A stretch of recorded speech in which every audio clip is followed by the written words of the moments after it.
이사야서 제37장 말씀입니다. 이사야서 제37장 30절부터 32절까지 말씀 보겠습니다. 30절에서 32절 우리 찾으셨으면 같이 합독합니다. 시작. 왕이여, 이것이 왕에게 징조가 되리니 올해는 스스로 난 것을 먹을 것이요, 둘째 해에는 또 거기서 난 것을 먹을 것이요, 셋째 해에는 심고 거두며 포도나무를 심고 그 열매를 먹을 것이니이다.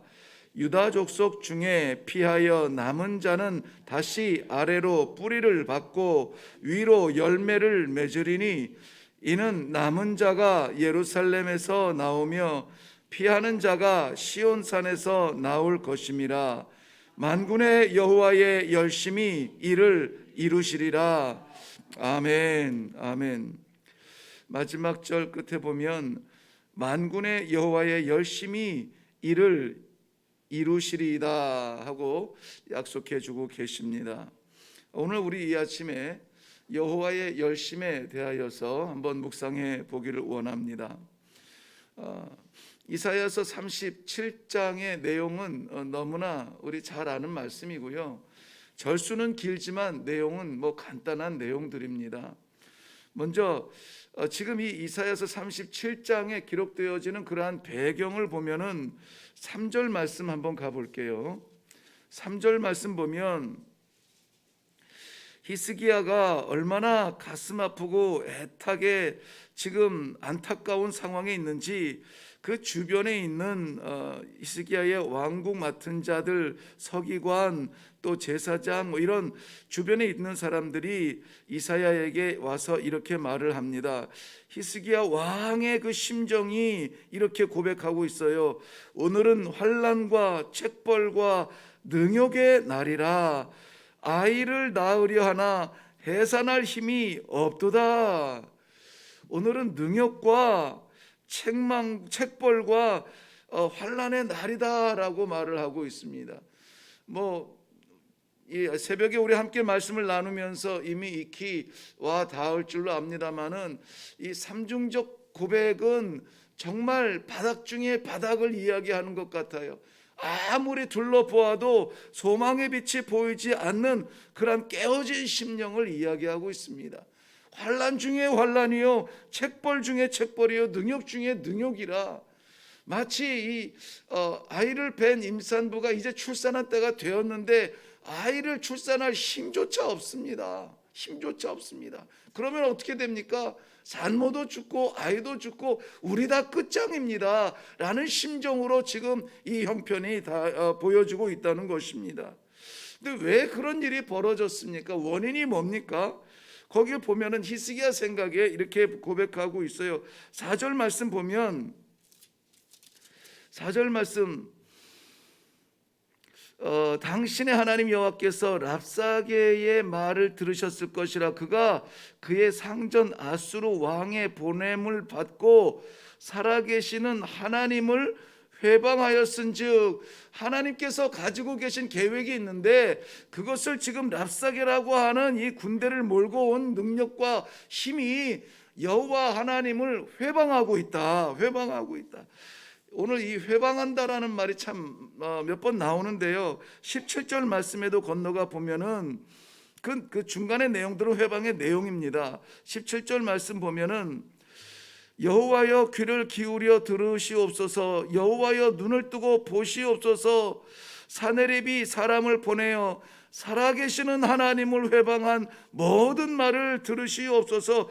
이 사네립이 랍사게를 보내고 사람을 보내어서 여호와 하나님을 지금 회방하고 있다, 이렇게 이야기하고 있습니다. 이 책벌과 환난과 이 능욕의 원인이 어디에 있느냐? 여호와 하나님을 회방하는 저 무리들에게 있습니다 라고 바라보고 있는 것입니다. 24절 한 번만 더 건너가서 보면요, 내가 네 종을 통하여 주를 회방하여 이르기를 내가 나의 허다한 병거를 거느리었다. 여기 보면은 주를 회방하였다. 다 같은 말이에요. 여호와를 회방하였다. 하나님을 회방하였다. 주를 회방하였다. 누가요? 아수르가 그렇게 회방하고 있다는 것입니다. 그 회방의 내용을 보면은 아수르는 자기의 능력과 권세로 이 지경을 넓히고 정복해 나아가며 야욕을 이루어가는 그러한 과정이라고 생각하고 있습니다. 24절과 25절 말씀을 연이어서 보면은 그 내용은 이렇습니다. 앞부분은 좀 두 번째 줄부터 보면 내가 나의 허다한 병거를 거느리고 산들의 꼭대기에 올라가며 레바논의 깊은 곳에 이르렀으니 뭐 이렇게 계속 이야기 나오고 있습니다. 또 다음 절에 보면 내가 우물을 파서 물을 마셨다. 내 발바닥으로 애굽의 모든 하수를 말리리라 하였다. 이 아수르가 이야기하는 것은 보라 내가 이렇게 밟고 나가고 있다. 너희가 그것을 막을 수가 없다. 내가 하기 때문에 막을 수가 없다라고 말하고 있습니다. 여기서 내가라는 것은 이 아수르를 이야기합니다. 능력 있는 사람을 말합니다. 내가 막는데 누가 뚫을 수가 없다. 내가 가는데 누가 막을 수가 없다. 나의 능력이다라고 말하고 있습니다. 그런데 26절 말씀에 보면은 하나님의 생각은 달라요.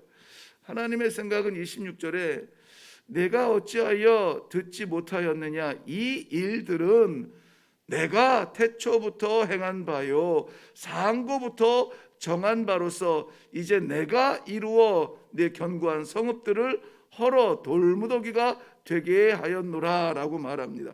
여기서 말하는 나는 여호와 하나님입니다. 아수르가 세계를 정복하는 강력한 힘을 가지고 지금 깨트리면서 나아가는 것처럼 보여지나 그러면서 본인이 생각합니다. 내가 나갔고 내가 밟았고 내가 우물을 팠고 내가 이겼다. 그런데 하나님은 네가 아니다. 네가 아니야. 내가 한 것이다 라고 말씀하고 있어요. 이 혼란스러운 가운데 히스기야의 대응이 중요합니다. 이 어려움들은 뭐 그 시대나 우리 시대나 국가적으로나 뭐 개인적으로나 언제든지 만날 수 있는 상황입니다. 그렇기 때문에 성경은 고전이 아니라 실전인 것입니다.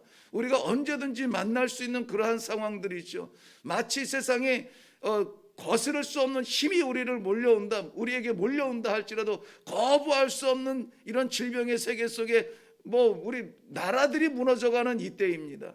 거부할 수 없는 그러한 이 열리지 않는 길들 때문에 얼마나 많은 개인들이 무너집니까? 그런데 그런 것들이 이 히스기야만 만난 이 유다의 예루살렘의 그러한 문제가 아니라 오늘 우리에게도 여전히 몰려오고 있는 내가 밟고 나아가는 그러한 강력한 힘들이 얼마든지 있다는 것입니다. 어떻게 해야 합니까? 히스기야의 대응입니다. 14절 말씀 보면은 14절 말씀 히스기야가 그 사자들의 손에서 글을 받아보고 여호와의 전에 올라가 그 글을 여호와 앞에 펴놓고 기도합니다. 여호와 앞에 올라가서 기도합니다. 기도의 내용이 20절에 나오는데요. 여호와여 우리 하나님 여호와여 이제 우리를 그의 손에서 구원하사 천하 만국이 주만 여호와인 줄 알게 하옵소서. 그들의 손에서 그 강력한 손에서 누구도 벗어날 수 없었던 손에서 연약하고 부족한 풀잎 같은 우리들이지만 건져내어 주시어서 저들이 다가 아니라 저들 위에 계시는 하나님을 인정하게 하여 주시옵소서 기도하고 있습니다. 문제는 언제든지 우리에게 있습니다. 마치 그 시대에 불었던 이 전쟁의 바람처럼 오늘도 우리는 수많은 전쟁들을 겪고 있습니다. 개인의 전쟁을 치르고 있습니다. 넘을 수 없는 전쟁을 치르고 있습니다. 더 나아갈 수 없는 전쟁을 치르고 있어요. 그런데 그 전쟁을 만났을 때의 그 위압감에 우리는 어떻게 해야 되겠느냐고요. 가슴 두근두근하고 다리 후들후들 떨려 주저앉을 것입니까? 어디에 앉아야 되나요? 여호와의 전에 달려나가 이 전쟁의 소식을 가지고 온 그 편지 내려놓고 하나님 앞에 기도하는 겁니다.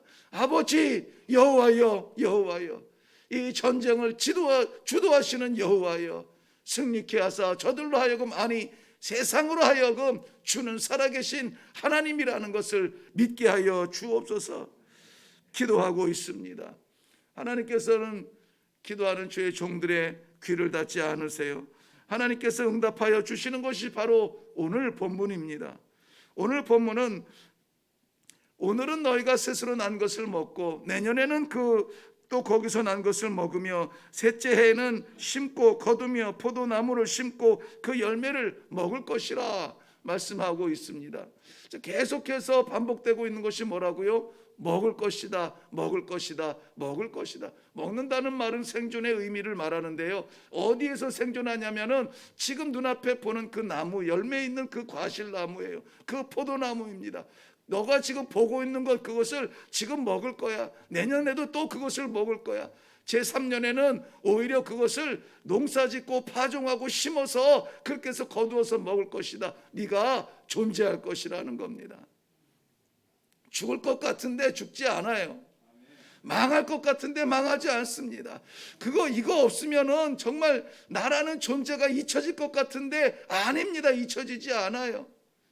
사랑하는 성도 여러분, 우리는 잠시 당하는 어려움들 때문에 죽을 것 같아가지고 옥상 뛰어 올라가고 한강 다리를 왔다 갔다 오락가락 하지만은, 그러나 그것이 우리를 드러내는 것이, 우리의 정체성을 나타내는 것이 아닙니다. 우리의 정체성은 살아계시고 역사하시고 승리하여 주시는 여호와 하나님의 자녀들이고 여호와 하나님의 손에 붙잡혀 있다는 이 사실을 믿으시기를 바랍니다. 잠시 부는 바람, 아니 전쟁 같은 바람일지라도 좌절하지 아니하고, 오늘 우리 찬송하는 것처럼 주 예수 그리스도 우리의 손을 붙잡으시면은 우리 비천한 몸일지라도 하나님 앞에 설 수가 있습니다. 하나님 앞에 찬송할 수가 있습니다. 오늘 이 아침에 기도할 수 있기를 바랍니다. 우리가 의지적으로 할 수 있는 것은 아닙니다. 내 신앙이나 내 인격이나 내 노력이나 이것이 할 수 있는 것은 아니에요. 오늘 저는 이 말씀의 제목을 여호와의 열심이라 이렇게 했다고 했습니다. 마지막 32절 말씀 보면은 만군의 여호와의 열심히 이를 이루시리이다 라고 말씀하고 있어요. 할렐루야. 하나님께서 이루시는데 하나님의 열심히 이것을 이룬다고 했습니다. 이사야서 9장 7절 말씀에 보면은 여호와의 열심이 다시 한번 나오는데요, 이사야서 9장 7절 여호와의 열심을 말하기 전에 6절 말씀이 그 열심을 설명해 주고 있습니다. 무엇이냐면, 이는 한 아기가 우리에게 낳고 한 아들을 우리에게 주신 바 되었는데 그의 어깨에는 정사를 메었고 그의 이름은 기묘자라 모사라 전능하신 하나님이라. 하나님께서 우리를 위하여서 보내어 주시는 이 한 아기, 그를 인하여서 영원한 정의와 공의를 하나님께서 이루시겠다는 약속입니다. 지금 불공평한 것 같아요. 열심히 뛰는데, 열심히 땀 흘리는데 우리에게 이루는 것이 없고 다 빠져나가는 것 같아요. 그렇게 친절이 됐고 그렇게 열심히 했는데 다 등 돌리는 것 같아요. 남는 게 없는 것 같아요. 보이지 않는 것 같아요. 그런데 중요한 게 뭡니까? 나는 못하고 나는 주지 않고 나는 무너질 것 같은데 여호와의 열심은 멈추지 않는다는 것입니다. 언제까지? 영원히 그의 정의와 공의를 세우시는 날까지 멈추지 아니하실 여호와의 열심을 나는 나보다 더 믿습니다. 나는 내 자신의 목숨보다 여호와의 열심을 믿습니다. 나는 넘어집니다. 나는 목사여도 추락합니다. 범죄 앞에, 이 생각의 범죄, 꿈에서의 범죄, 습관적인 범죄, 욱하고 떠오르는 범죄 이길 수가 없어요. 그런데 여호와의 열심이 나를 붙잡으신다면, 여호와의 열심이 나를 붙잡으신다면, 그의 독생하신 아들까지 내어 주시어서 나를 포기하지 아니하시는 아버지의 사랑을 만나시기를 바랍니다. 그 한 아들, 주신 약속의 아들, 그분 때문에 오늘 우리가 사는 거예요. 그래서 성도들은 그렇게 이해할 수 없을 만큼 예수 그리스도를 외치는 겁니다. 그래서 교회는 그렇게 이해할 수 없을 만큼 여호와 하나님을 찬송하는 겁니다. 마치 광신자들처럼 하는 거예요. 왜 그렇습니까? 유일한 길이니까. 우리가 일어날 수 있는 길, 우리가 회복될 수 있는 길, 우리가 살 수 있는 길, 올해 그 열매를 먹고 내년에 그 열매를 먹고 제3년에는 우리가 뿌리고 거두어서 그 열매를 먹을 수 있는, 살 수 있는 그러한 심령이 되기 위하여서는 여호와의 열심히 오늘도 우리의 삶을 붙잡아 주시는 길밖에 없기 때문에 오늘도 주여 아버지 불쌍히 여겨 주옵소서. 내 무엇이 아니라 여호와의 열심히 오늘도 내 생명을 붙잡으시는 걸 고백합니다. 뜻을 이루시기까지 주님 동행하여 주시옵소서. 기도하며 나아가는 이 아침이 되는 것입니다. 기도하는 그대로 응답받으시기를 바랍니다. 상황이 어떠하다 할지라도, 그 원인이 어떠하다 할지라도 우리는 그저 할 수 있는 건 여호와 앞에 나가서 기도하는 것밖에 없어요. 그러면 여호와의 열심히, 독생자를 주신 그 열심히 우리의 삶을 포기하지 아니하시고 붙잡아 주시고 세워 주시고 이루어 주실 줄로 믿습니다. 기도하겠습니다. 살아계신 아버지, 은혜를 감사합니다. 이 아침에도 주님의 살아가는 백성들, 우리 하나님 아니면은 오늘 하루 열 힘이 없어서 주님 전에 달려나와 이렇게 마음문 열고 찬송하게 하시고 말씀 받게 하시니 감사합니다. 오늘도 우리가 살아가며 우리가 계획하는 하루가 아니라 여호와 하나님 아버지 주의 열심히 우리를 붙들어 주시고 주의 열심히 우리를 세워 주시고 주의 열심히 우리를 세상의 빛으로 파송하여 주시는 이 놀라운 은혜를 받습니다. 아버지, 오늘 저희들의 영안이 활짝 열려 아버지의 도와주시는 그 오른손을 보게 하여 주시옵시고 우리의 심령이 다시 한번 그 감각이 살아나서 하나님께서 나를 붙들어 주시는 그 강한 붙드심을 체험할 수 있도록 축복하여 주시옵소서. 어떠한 바람이 불지라도, 전쟁의 바람 앞에서도 우리 여호와 하나님 때문에 담대하게 나아갈 수 있는 주님의 성도들이 될 수 있도록 축복하여 주시옵소서. 감사드리오며 예수님의 이름으로 기도하옵나이다. 아멘. 네, 오늘 이 아침에 기도할 때 그저 다른 것 마시고 여호와의 열심 그 하나에 우리 좀 매달리면 좋겠습니다. 우리의 힘이 저릿저릿하여 힘이 빠질 때 더욱 여호와의 열심이 필요하고요. 여호와 하나님께서 포기하지 아니하시는 그 영원한 약속 때문에 오늘도 하나님 우리가 소망을 갖습니다. 손에 아직 들어오지 않았어요. 눈에 아직 보이지 않습니다. 그래도 여호와께서 사랑하시는 그의 백성들을 위한 열심이 있다면 우리는 좌절하지 않습니다. 우리는 소망을 가지고 마지막 순간까지 기도합니다. 독생자를 주신 아버지의 은혜와 사랑을 바라면서 기도합니다. 연약하여도 강하게 하시고 부끄러워도 떳떳하게 하시고 죄인인데도 의인으로 받아주시는 아버지의 은혜를 사모하시며 오늘 하나님께서 나를 내 인생을 위해서 사는 열심보다 하나님께서 나를 위한 열심이 훨씬 더 크다는 이 사실을 확실하게 믿으시고 이 하루를 아버지 앞에 올려드리며 받아 주시옵소서. 기도하며 나아가겠습니다. 우리 주님 한번 외치고 기도하겠습니다.